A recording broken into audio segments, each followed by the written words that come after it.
Talvez você já tenha se sentido assim, preso num ciclo que não consegue quebrar. Você se esforça, tenta fazer diferente, promete a si mesmo que desta vez será a última, mas quando percebe, está lá de novo. No mesmo tipo de relacionamento que te machuca, no mesmo emprego que suga sua alma, tomando as mesmas decisões que te levam para o mesmo lugar de frustração. É como ser um ator em uma peça que não escreveu, repetindo as mesmas falas, noite após noite, sem entender o porquê. Você conhece alguém? A pessoa parece perfeita, o encaixe é inegável. A conversa flui, os sonhos se alinham, e pela primeira vez em muito tempo, você se permite sentir esperança. Você se entrega, mostra suas vulnerabilidades, acredita que finalmente encontrou um porto seguro. Mas então, pequenas coisas começam a aparecer. Um tom de voz que te lembra algo doloroso, uma ausência que ecoa um antigo abandono, uma crítica que te faz sentir pequeno, exatamente como você se sentia anos atrás. Que o padrão se repete. A história com personagens diferentes tem o mesmo final, e você fica com os destroços, juntando os cacos de si mesmo mais uma vez. Por que isso continua acontecendo comigo? Será que existe um roteiro oculto que eu estou seguindo sem perceber? Será que o problema está em quem eu escolho, ou naquilo que, de alguma forma, eu mesmo provoco? Você já parou para pensar que as escolhas mais importantes da sua vida talvez não sejam realmente suas? Que uma força invisível, um eco do passado, pode estar no comando, guiando suas decisões, seus medos e seus desejos mais profundos? Uma força que se instalou há tanto tempo que você nem a reconhece mais como algo separado de si. Ela apenas é. E hoje, nós vamos dar um nome a essa força. Vamos olhar para a sombra que te acompanha e entender como ela assumiu o controle. Porque a liberdade só é possível quando você compreende a natureza da sua prisão. Se isso faz sentido até aqui, deixa o like para eu saber que você quer mais conteúdos assim. A ideia de que somos controlados por fantasmas do nosso passado não é nova, mas foi um homem, no início do século XX, que ousou mergulhar nas profundezas da mente humana para entender esses mecanismos. O nome dele era Sigmund Freud, e o que ele descobriu foi revolucionário e, para muitos, perturbador. Ele percebeu que as experiências mais dolorosas, aquelas que mais nos marcaram, não desaparecem com o tempo. Elas são guardadas, trancadas a 7 chaves em um porão escuro da nossa mente, um lugar que ele chamou de inconsciente. Imagine uma criança pequena. Para ela, o mundo é um lugar de gigantes. Seus pais, seus cuidadores são deuses. O amor e a segurança que eles oferecem são a base de tudo. Agora, imagine que essa base racha. Não precisa ser um grande terremoto. Pode ser uma rachadura sutil. A negligência silenciosa de uma mãe mergulhada na própria tristeza. A crítica constante de um pai que nunca está satisfeito. Um ambiente de imprevisibilidade, onde o afeto é dado e retirado sem explicação. Para o adulto, isso pode parecer trivial, coisas da vida. Mas para a criança, aquilo é um trauma. Uma ferida que, por ser dolorosa demais para ser sentida, é empurrada para o escuro. O mecanismo que faz isso é a repressão. É como pegar uma caixa cheia de dor, medo e raiva e escondê-la no fundo do armário, fingindo que ela não existe. O problema é que ela existe, e de dentro do armário, ela começa a vazar. Ela não aparece como a memória original, clara e definida. Seria fácil demais. Ela se disfarça. Aparece como uma ansiedade sem nome, que aperta o peito no meio da tarde. Aparece como uma fobia inexplicável de algo aparentemente inofensivo. Aparece como uma timidez paralisante que te impede de falar em público. Ou, e aqui está o ponto central, aparece nos padrões que você repete. Freud chamou isso de compulsão à repetição. É uma das forças mais estranhas e poderosas da psique humana. O inconsciente não quer apenas esconder o trauma. De uma forma distorcida, ele quer curá-lo. E como ele tenta fazer isso? Recriando o cenário original.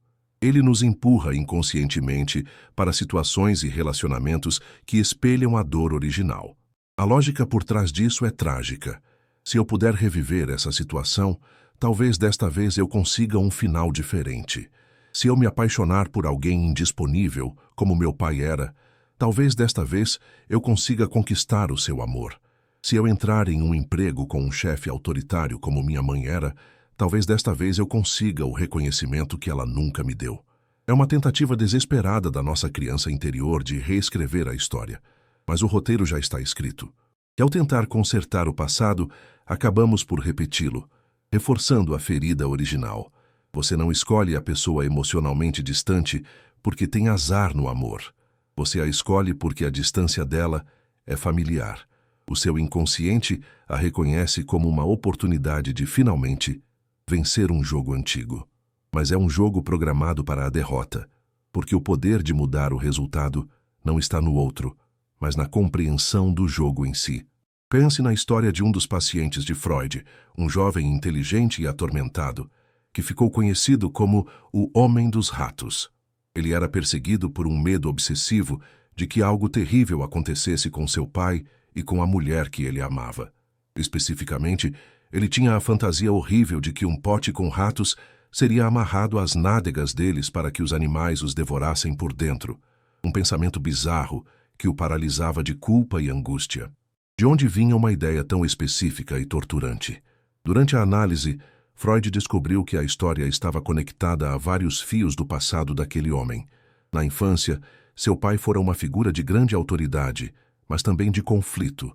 O jovem sentia um amor profundo por ele, mas também uma raiva e um ressentimento ocultos. Além disso, a palavra ratos em alemão se conectava com dívidas de jogo do pai e com outras palavras relacionadas a dinheiro e casamento.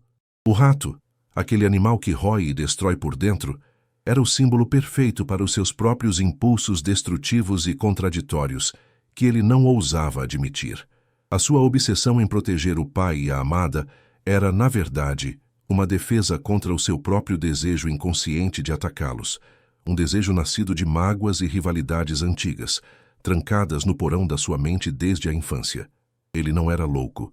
Ele era um prisioneiro de uma história que nunca havia sido contada em voz alta. O trauma oculto não se manifesta apenas em medos estranhos. Ele se manifesta na forma como você ama. Se na sua infância o amor estava condicionado à performance, a tirar boas notas, a ser um bom menino ou uma boa menina, você pode crescer acreditando que precisa constantemente provar o seu valor para ser amado. Você se torna um people pleaser, alguém que agrada aos outros, que se doa excessivamente, que coloca as necessidades de todos à frente das suas. Que você se sente exausto, ressentido e no final invisível. Porque o amor que você recebe parece sempre condicional, e você nunca consegue fazer o suficiente para se sentir seguro nele. Você escolhe parceiros que demandam essa performance, porque é o único tipo de dinâmica amorosa que seu inconsciente conhece.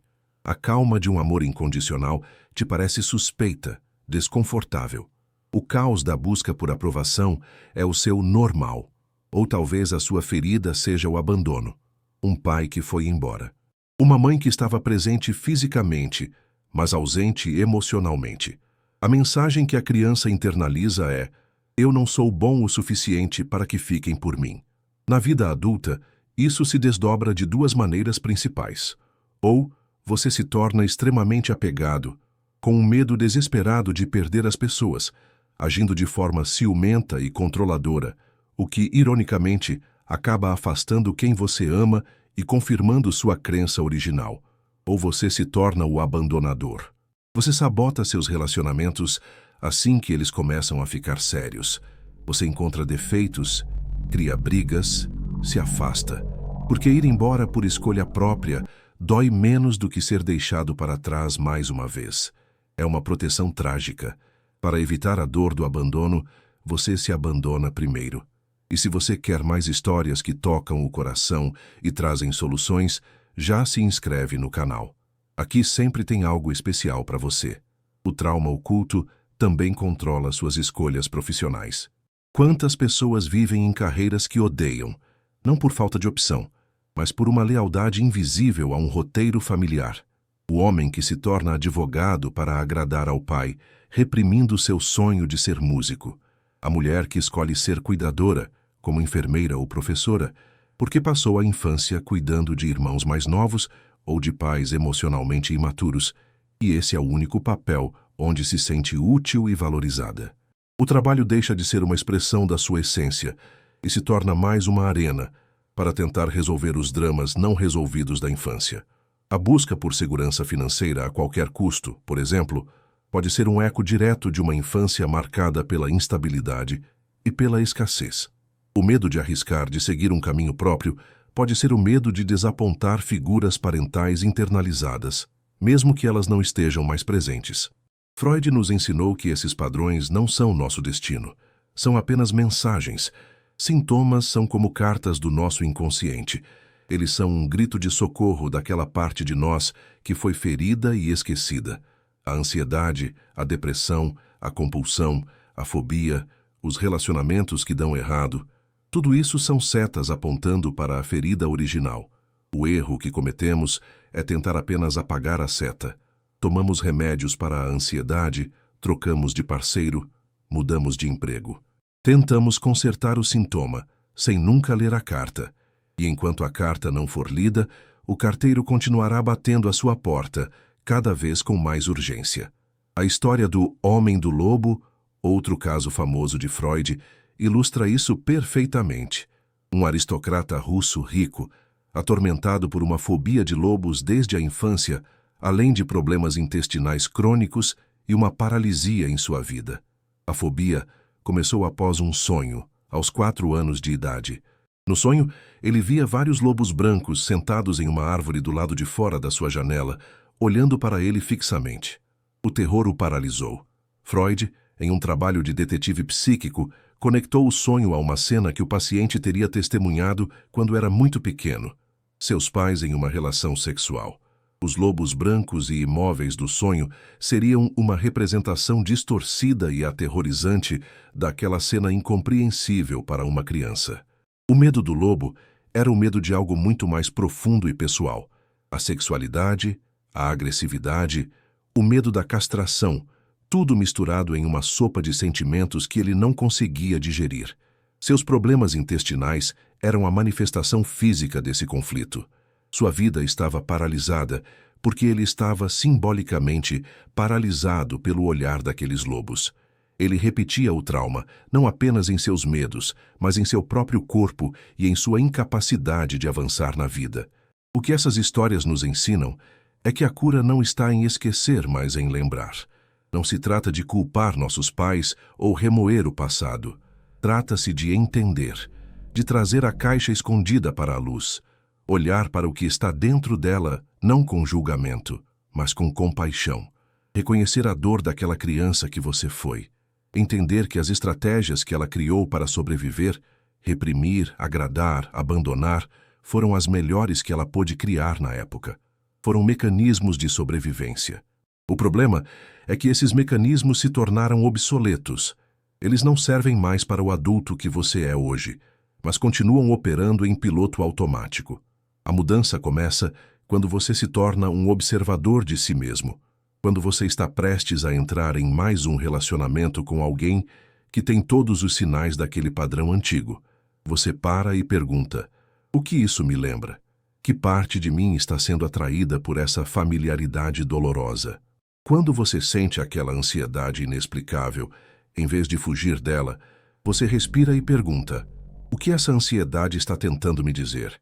De que perigo antigo ela está me protegendo? É um processo de tradução. Aprender a língua do seu inconsciente, os sonhos, os lapsos de memória, os atos falhos. Quando você troca um nome ou esquece um compromisso importante, tudo isso são pistas, são mensagens da sua parte mais profunda, tentando se comunicar. Freud chamou a terapia de a cura pela fala, porque é no ato de nomear, de colocar em palavras aquilo que era apenas uma sensação sombria e sem forma, que a mágica acontece. Quando o Homem dos Ratos entendeu a conexão entre os ratos, a raiva do pai e suas dívidas, a obsessão perdeu a sua força. Não porque o passado mudou, mas porque a compreensão dele se transformou.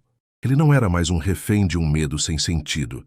Ele era um homem com uma história dolorosa, que agora podia ser compreendida e integrada. Isso significa que você precisa se lembrar de cada detalhe da sua infância? Não necessariamente. O corpo se lembra, as emoções se lembram, os padrões se lembram por você. O trabalho é conectar os pontos entre o que você sente e vive hoje, e as dinâmicas que aprendeu lá atrás. É perceber que a sua dificuldade em dizer não hoje está ligada ao medo de ser rejeitado pela sua mãe se você não fosse uma boa menina. É entender que sua procrastinação crônica pode ser uma forma de rebelião passiva contra um pai que te controlava demais. Quando você traz o trauma oculto para a consciência, algo fundamental muda. Ele deixa de ser um destino e se torna uma memória. Ele para de ser uma força que te controla e se torna uma parte da sua história. Uma parte que te fez forte, resiliente e, acima de tudo, consciente. Você para de tentar reescrever o passado e começa a escrever um futuro diferente. Você aprende a se dar a segurança que não teve. Aprende a validar seus próprios sentimentos, em vez de buscar essa validação externamente. Aprende que você não precisa mais performar, ou fugir, ou lutar para ser digno de amor. O caminho para fora da repetição é a consciência. É iluminar o porão escuro da sua mente, não para expulsar os fantasmas, mas para conversar com eles, para entender suas histórias, para finalmente dizer a eles que a guerra acabou e que eles podem descansar. Porque o adulto que você é hoje tem os recursos para cuidar da criança que você foi ontem. Você pode finalmente dar a ela o final feliz que ela sempre buscou, não em outra pessoa, mas dentro de si mesmo. Agora é com você. Escreve nos comentários o que mais te emocionou nessa história. Quero ver quem realmente entendeu a mensagem de hoje. A jornada de autoconhecimento é profunda e, por vezes, desafiadora.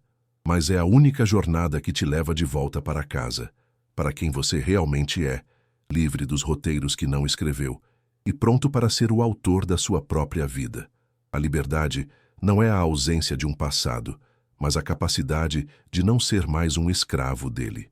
É olhar para as correntes, entender como foram forjadas e, com as próprias mãos, encontrar a chave para se libertar. E se você quer continuar recebendo conteúdos que podem transformar o seu dia, se inscreve agora e ativa o sininho. O que você ouviu hoje é só o começo para uma mudança. Esse vídeo aqui do lado pode responder algo que talvez você nem sabia que precisava entender. Clica agora e descobre.